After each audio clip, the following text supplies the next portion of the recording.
ಜೈ Shriram friends, ನಾವು ಒಂದು smart ಫೋನ್ನ ಯೂಸ್ ಮಾಡುವಂಥ ಟೈಮಲ್ಲಿ ಆಗಿರ್ಬೋದು ಅಥವಾ ಒಂದು ಕಂಪ್ಯೂಟರ್ನ ಯೂಸ್ ಮಾಡುವಂಥ ಟೈಮಲ್ಲಿ ಈ ಒಂದು ಆಪರೇಟಿಂಗ್ ಸಿಸ್ಟಮ್ ಅನ್ನೋ ಒಂದು ಬೇಸಿಕ್ ವರ್ಡ್ನ ಕೇಳಿರ್ತೀವಿ. ಏನಿದು ಆಪರೇಟಿಂಗ್ ಸಿಸ್ಟಮ್, ಸೊ ಇದು ಯಾಕೆ ಕೊಟ್ಟಿರ್ತಾರೆ, ಸೊ ಇದು ಏನು ಕೆಲಸ ಮಾಡುತ್ತೆ, ಸೊ ಇದ್ರ ಬಗ್ಗೆ ಕಂಪ್ಲೀಟ್ ಆಗಿ ಇವತ್ತು ನಾನು ನಿಮಗೆ ತಿಳಿಸ್ಕೊಡ್ತೀನಿ. ಆಪರೇಟಿಂಗ್ ಸಿಸ್ಟಮ್ ಅಂದ್ರೆ ಏನು ಅಂತ ತಿಳ್ಕೊಳ್ಳೋಕ್ಕಿಂತ ಮುಂಚೆ ನೀವು ಕೆಲವೊಂದು ಬೇಸಿಕ್ ವಿಷಯನ ತಿಳ್ಕೊಬೇಕಾಗುತ್ತೆ. ಲ್ಯಾಪ್ಟಾಪ್ ಆಗಿರ್ಬೋದು, ಕಂಪ್ಯೂಟರ್ ಆಗಿರ್ಬೋದು ಅಥವಾ ಸ್ಮಾರ್ಟ್ ಫೋನೇ ಆಗಿರ್ಬೋದು. ಸೊ ಇದನ್ನ ನಾವು ಮೇನ್ ಆಗಿ ಎರಡು ಟೈಪ್ಸ್ ಅಲ್ಲಿ ಡಿವೈಡ್ ಮಾಡ್ತೀವಿ. ಮೊದಲನೇದು ಬಂದ್ಬಿಟ್ಟು ಹಾರ್ಡ್ವೇರ್ ಮತ್ತೆ ಇನ್ನೊಂದು ಬಂದ್ಬಿಟ್ಟು ಸಾಫ್ಟ್ವೇರ್. ಹಾರ್ಡ್ವೇರ್ ಮತ್ತೆ ಸಾಫ್ಟ್ವೇರ್ ಗಳಿಗಿರುವಂತಹ ಡಿಫ್ರೆನ್ಸ್ ಏನು ಅಂತ ಹೇಳಿದ್ರೆ, ಹಾರ್ಡ್ವೇರ್ ಅಂತ ಹೇಳಿದ್ರೆ ನಾವು ಒಂದು ಫಿಸಿಕಲ್ ಆಗಿ ಟಚ್ ಮಾಡಬಹುದಂತ ಡಿವೈಸ್ ಆಗಿರುತ್ತೆ ಅಥವಾ ಒಂದು ಪಾರ್ಟ್ಸ್ ಆಗಿರುತ್ತೆ, ಒಂದು ಸ್ಮಾರ್ಟ್ ಫೋನ್ ಅಥವಾ ಒಂದು ಕಂಪ್ಯೂಟರ್. ಉದಾಹರಣೆಗೆ ಒಂದು ಕಂಪ್ಯೂಟರ್ ನಲ್ಲಿ ಹಾರ್ಡ್ವೇರ್ ಗಳು ಯಾವುದು ಅಂತ ಹೇಳಿದ್ರೆ ಕೀಬೋರ್ಡ್ ಆಗಿರ್ಬೋದು, ಮೌಸ್ ಆಗಿರ್ಬೋದು ಅಥವಾ CPU ಆಗಿರ್ಬೋದು, ಮಾನಿಟರ್. ಸೊ ಇದನ್ನೆಲ್ಲ ಕೂಡ ಹಾರ್ಡ್ವೇರ್ ಅಂತ ಕರಿತೀವಿ. ಸಾಫ್ಟ್ವೇರ್ ಅಂತ ಹೇಳ್ಬಿಟ್ಟು ನಾವು ಯಾವ್ದನ್ನ ಕರಿತೀವಿ ಅಂತ ಹೇಳಿದ್ರೆ ನಾವು ಅದನ್ನ ನೋಡಬಹುದು ಮತ್ತೆ ಯೂಸ್ ಮಾಡಬಹುದು, ಬಟ್ ನಾವು ಅದನ್ನ ಫಿಸಿಕಲ್ ಆಗಿ ಟಚ್ ಮಾಡಕ್ಕಾಗಲ್ಲ. ಈ ಒಂದು ಪೆನ್ ಏನಿದೆ, ಸೊ ಇದನ್ನ ನಾವು ಒಂದು ಕಂಪ್ಯೂಟರ್ ನ ಪಾರ್ಟ್ ಅಂತ ಅನ್ಕೊಂಡ್ರೆ, ಸೊ ಇದನ್ನ ನಾವು ಫಿಸಿಕಲ್ ಆಗಿ ಟಚ್ ಮಾಡಬಹುದು. ಸೊ ಅದರಿಂದ ಇದು ಬಂದ್ಬಿಟ್ಟು ಹಾರ್ಡ್ವೇರ್ ಆಗುತ್ತೆ.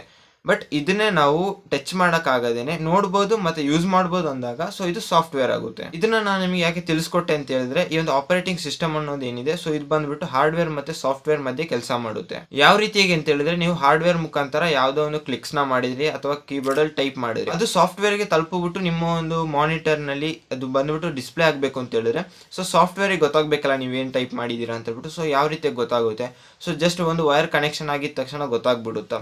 ಸೊ ಆ ರೀತಿ ಆಗಲ್ಲ. ಸೊ ಆಪರೇಟಿಂಗ್ ಸಿಸ್ಟಮ್ ಇಲ್ಲಿ ಕೆಲಸ ಮಾಡುತ್ತೆ ಅಂದ್ರೆ ನೀವು ಏನೋ ಒಂದು ಕಮಾಂಡ್ ಕೊಡ್ತೀರಾ, ಎಕ್ಸಾಂಪಲ್ಗೆ ಹಾರ್ಡ್ವೇರ್ ನ ಯೂಸ್ ಮಾಡಿಬಿಟ್ಟು, ಸೊ ಅದನ್ನ ಸಾಫ್ಟ್ವೇರ್ ಗೆ ತಿಳಿಸಿ ಸೊ ಅದನ್ನ ಎಕ್ಸಿಕ್ಯೂಟ್ ಮಾಡುವಂತ ಕೆಲಸನ ಈ ಒಂದು ಆಪರೇಟಿಂಗ್ ಸಿಸ್ಟಮ್ ಮಾಡುತ್ತೆ. ಆಪರೇಟಿಂಗ್ ಸಿಸ್ಟಮ್ ನ ಅರ್ಥ ಮಾಡ್ಕೊಳ್ಳೋಕೆ ನಿಮಗೆ ಸಣ್ಣ ಎಕ್ಸಾಂಪಲ್ ಬೇಕು ಅಂತ ಹೇಳಿದ್ರೆ, ನಿಮಗೆ ಇವಾಗ ಕ್ರಿಕೆಟ್ ಆಡಕ್ ಬರುತ್ತೆ. ಸೊ ಇವಾಗ ನೀವು ಕ್ರಿಕೆಟ್ ಆಡ್ತೀರಾ, ನಿಮ್ಮ ಹತ್ರ ಬ್ಯಾಟ್ ಇದೆ, ಬಾಲ್ ಇದೆ, ಜೊತೆ ವಿಕೆಟ್ಸ್ ಕೂಡ ಇದೆ. ಹಾಗೇನೆ ನಿಮ್ಮ ಹತ್ರ ಒಂದು ಸ್ಟ್ರಾಟಜಿ ಕೂಡ ಇದೆ. ಅಂದ್ರೆ ನೀವು ಬ್ಯಾಟಿಂಗ್ ಪ್ರಾಕ್ಟೀಸ್ ಮಾಡಿರ್ತೀರಾ ಅಥವಾ ಬಾಲಿಂಗ್ ಚೆನ್ನಾಗಿ ಬರುತ್ತೆ ನಿಮಗೆ, ಸೊ ನಿಮ್ಮ ಹತ್ರ ಒಂದು ಸ್ಟ್ರಾಟಜಿ ಕೂಡ ಇರುತ್ತೆ ಕ್ರಿಕೆಟ್ ಆಡೋದಕ್ಕೆ. ಬಟ್ ನಿಮ್ಮ ಹತ್ರ ಪಿಚ್ ಇಲ್ಲ ಅಂತ ಹೇಳಿದ್ರೆ, ಈ ಒಂದು ಉದಾಹರಣೆಯಲ್ಲಿ ಬ್ಯಾಟ್, ಬಾಲ್ ಮತ್ತೆ ವಿಕೆಟ್ಸ್ ಏನಿದೆ, ಸೊ ಇದು ಬಂದ್ಬಿಟ್ಟು ಹಾರ್ಡ್ವೇರ್ ಆಗಿರುತ್ತೆ. ಜೊತೆಗೆ ನಿಮ್ಮೊಂದು ಸ್ಟ್ರಾಟಜಿ ಏನಿದೆ, ಸೊ ಅದು ನಿಮ್ಮ ಸಾಫ್ಟ್ವೇರ್ ಆಗಿರುತ್ತೆ.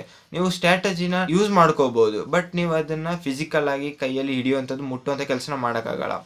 ಆದ್ರೆ ನೀವು ಬ್ಯಾಟ್ ಬಾಲ್ಗಳನ್ನ ನೀವು ಇಡ್ಕೋಬಹುದು ಕೈಯಲ್ಲಿ. ಸೊ ಅಷ್ಟೇ ಡಿಫರೆನ್ಸ್ ಇರುವಂಥದ್ದು. ಅದೇ ರೀತಿ ಪಿಚ್ ಅನ್ನೋದೇನಿದೆ, ಸೊ ಅದು ಆಪರೇಟಿಂಗ್ ಸಿಸ್ಟಮ್ ಆಗಿರುತ್ತೆ. ಸೊ ನೀವು ಅದನ್ನ ಎಕ್ಸಿಕ್ಯೂಟ್ ಮಾಡುವಂಥ ಜಾಗ ಆಗಿರುತ್ತೆ ಅಥವಾ ನಿಮಗೆ ಎಕ್ಸಿಕ್ಯೂಟ್ ಮಾಡೋಕ್ಕೆ ಸಪೋರ್ಟ್ ಮಾಡುವಂತಹ ಒಂದು ಬೇಸ್ ಆಗಿರುತ್ತೆ.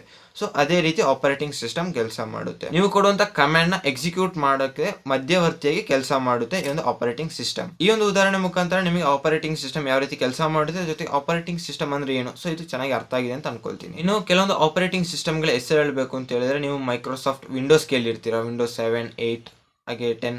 ಸೊ ಇವೆಲ್ಲ ಕೂಡ ಆಪರೇಟಿಂಗ್ ಸಿಸ್ಟಮ್ ಆಗಿದೆ. ಜೊತೆಗೇನೆ ಆಂಡ್ರಾಯ್ಡ್ ಅಂತ ಹೇಳಿ ನಾವು ಕರಿತೀವಿ. ಸೊ ಇದು ಕೂಡ ಒಂದು ಆಪರೇಟಿಂಗ್ ಸಿಸ್ಟಮ್. ಜೊತೆಗೆ iOS ಆಗಿರ್ಬೋದು.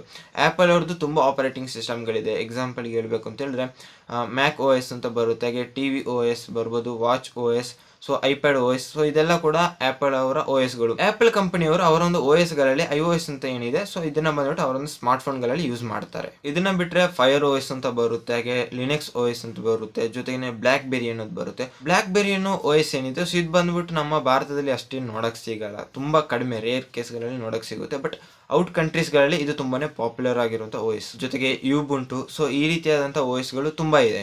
ಸೊ ಇವೆಲ್ಲ ಕೂಡ ಆಪರೇಟಿಂಗ್ ಸಿಸ್ಟಮ್ ಆಗಿದೆ. ಇವತ್ತು ನೀವು OSಗಳ ಬಗ್ಗೆ ಕಂಪ್ಲೀಟ್ ಆಗಿ ತಿಳ್ಕೊಂಡಿದ್ದೀರಾ ಅಂತ ಅನ್ಕೊಳ್ತೀನಿ. ಜೊತೆಗೆ ನಿಮ್ಮ ಒಂದು ಕಂಪ್ಯೂಟರ್ ಆಗಿರ್ಬೋದು, ಸ್ಮಾರ್ಟ್ ಫೋನ್ ಆಗಿರ್ಬೋದು, ಸೊ ನೀವು ಯಾವ ಒಂದು OSನ ಯೂಸ್ ಮಾಡ್ತಾ ಇದ್ದೀರಾ ಅಂತ ಹೇಳ್ಬಿಟ್ಟು ಕಮೆಂಟ್ ಮಾಡಿ. ಜೊತೆಗೆ ವಿಡಿಯೋ ಇಷ್ಟ ಆಗಿದ್ರೆ ಲೈಕ್ ಮಾಡ್ಬೋದು. ಹಾಗೆ ಇದೇ ರೀತಿ ಹೆಚ್ಚಿನ ಕಾಂಟೆಂಟ್ಗಳನ್ನ ನೋಡೋಕ್ಕೆ ನಮ್ಮೊಂದು ಯೂಟ್ಯೂಬ್ ಚಾನಲ್ ಇವಾಗಲೇ ಸಬ್ಸ್ಕ್ರೈಬ್ ಮಾಡ್ಕೊಂಡು ನೋಟಿಫಿಕೇಶನ್ ಬೆಲ್ ಕೂಡ ಆನ್ ಮಾಡ್ಕೊಳ್ಳಿ. ಸೊ ಇವತ್ತಿಗೆ ಇಷ್ಟೇ, ಸಿಗೋಣ ಮುಂದಿನ ವಿಡಿಯೋದಲ್ಲಿ. ಜೈ ಹಿಂದ್, ಜೈ ಭಾರತ್.